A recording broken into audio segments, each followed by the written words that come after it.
Halo guys, gimana kabarnya hari ini? Kali ini kita akan melanjutkan membahas episode kedua dari skill kematian. Oke, langsung saja mari ikut. Mari kita gasku.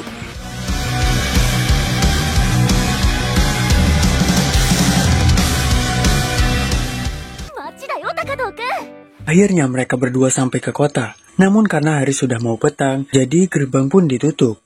Maka dari itu mereka segera berlari untuk masuk. Saat ingin menanyakan sesuatu, prajurit itu berbicara dengan bahasa yang tak dimengerti mereka. Sehingga mereka disuruh menunggu orang yang biasanya menyambut para kandidat Sage.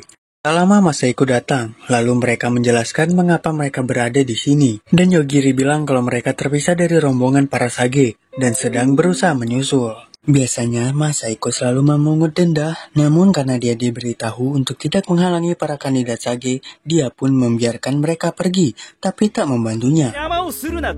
Sehingga Yogiri dan Naura pergi tanpa ditunjukkan jalan oleh Masahiko. Sebelum itu Masahiko mengajak Naura untuk menginap di kediamannya, namun Naura menolak dan segera pergi, karena takut Yogiri akan membunuh Masahiko. どうしたの急に。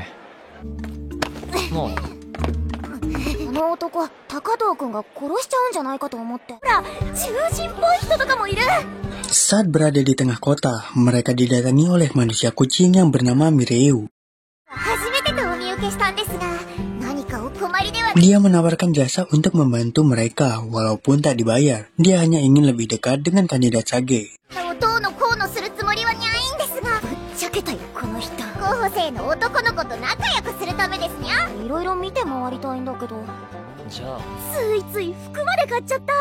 Singkat cerita, setelah mereka berkeliling, tak disangka para bandit sudah mengelilingi mereka, yang ternyata ini otak dari Mireu, yang sengaja berpura-pura ingin membantu mereka, padahal tujuan sebenarnya adalah untuk merampok dan menjual mereka.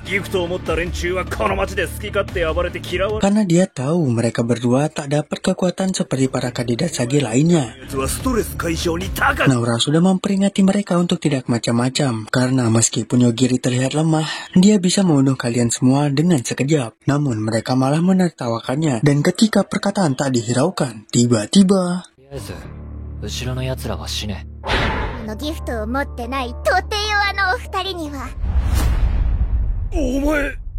Mulai dari bandit yang berada di belakang mati begitu saja. Kemudian dia mencoba mematikan bagian dari seseorang, tapi tidak bisa.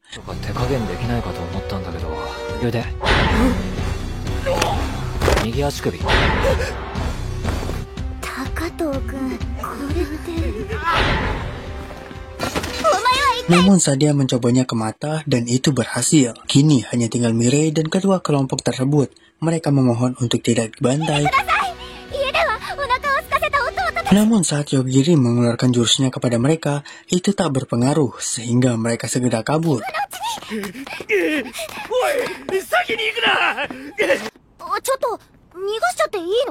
Disangka bisa selamat begitu saja, tiba-tiba...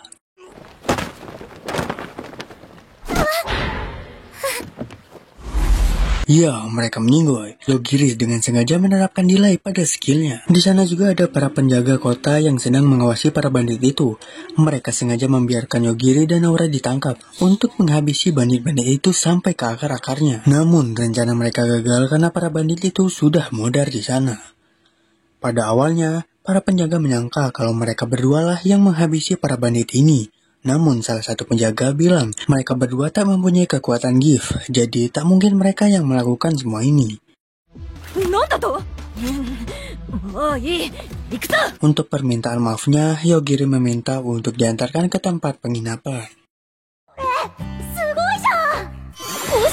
Saat sampai, Naura terkejut karena baru kali ini dia melihat penginapan seperti kastil ini. Kemudian Yogiri memesan 2 kamar yang bersebelahan.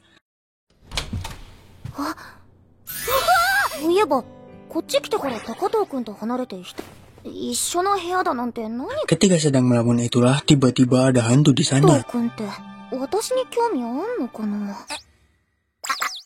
Saat dilihat-lihat, hantu itu seperti kakaknya. Tapi sebenarnya bukan. Dia adalah roh leluhur yang menjaga Naura.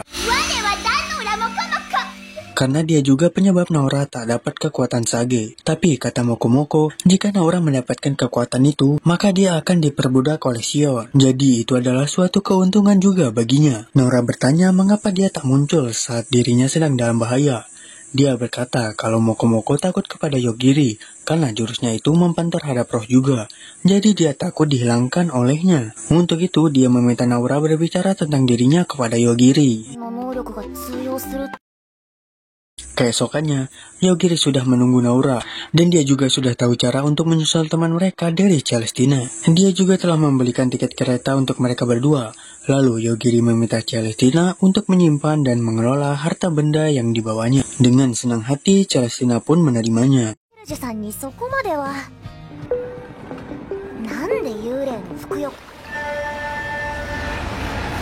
Saat di kereta, Naura kesal perihal Mokomoko yang duduk di sana, sehingga Yogiri menyarankan Naura untuk duduk di sampingnya saja. Namun ketika sedang mengobrol, tiba-tiba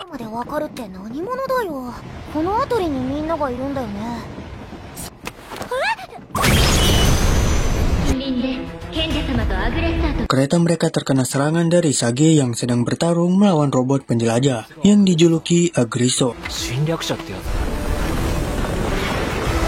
Lagi-lagi Naura dapat melihat sesuatu yang begitu jauh. Apa mungkin itu kemampuan yang dimilikinya? Entahlah. Sage dan robot itu pun meneruskan pertarungannya.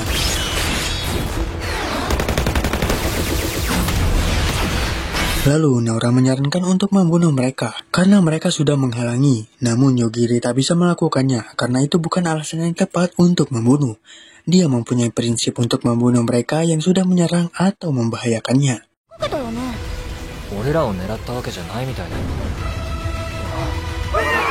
Kemudian Sage yang bernama Satoru ini membekukan para penumpang kereta dengan alasan dia hanya membuat mereka bersujud karena Sage sedang bertugas. Mendengar kenyataan itu membuat Yogiri bertindak dan dia pun tewas seketika. Lalu robot yang sadar dengan kekuatan dari Yogiri mengajaknya untuk bekerjasama. Dan Yogiri bisa meminta apa saja kepada robot itu. Maka dari itu Yogiri bertanya agar mereka berdua bisa kembali ke dunia asal. Robot itu hanya bisa kembali ke dunia asalnya sendiri. Untuk itu Yogiri meminta untuk dibawa ke dunia asal robot itu. Namun dia tak bisa membawa mereka karena tubuhnya tak sepenuhnya berada di sana. Lalu mustahil untuk membawa orang berbahaya seperti Yogiri. Dunia ini berada di level terendah. Jadi jika ingin mendaki, mereka harus mencari titik koordinat dan energi yang sangat banyak. Untuk itu Yogiri meminta cara untuk mendapatkan keduanya saja.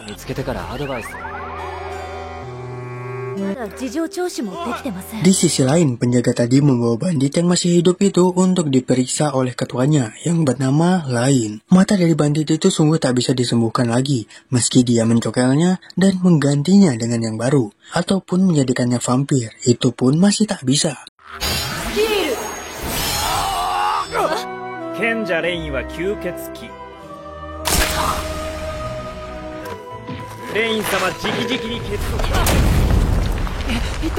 Lalu tiba-tiba ada Sage yang menyerang mereka, dan dia mengeluarkan ulti yang membuat gedung itu rata.